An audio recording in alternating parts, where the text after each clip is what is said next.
তিরমিজি শরীফের ১৬৩৯ নম্বর হাদিসে রাসূলুল্লাহ সাল্লাল্লাহু আলাইহি ওয়াসাল্লাম এরশাদ করেন, আইনানি লা তামাসসুহুমান নার, আইনুন বাকাত মিন খাশিয়াতিল্লাহ ওয়া আইনুন তাহরুসু ফি সাবিলিল্লাহ।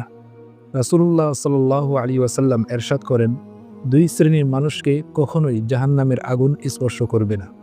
এক শ্রেণী হলো তারা যারা আল্লাহর ভয়ে কান্না করেন, আল্লাহর ভয় অন্তরে লালন করেন এবং তারা আল্লাহর ভয়ে গুনাহ থেকে বেঁচে থাকেন। উল্লেখ্য যে আল্লাহ তাআলার বান্দাদের মধ্যে সবচেয়ে বেশি ভয় আল্লাহকে করে থাকেন উলামায়ে কেরাম।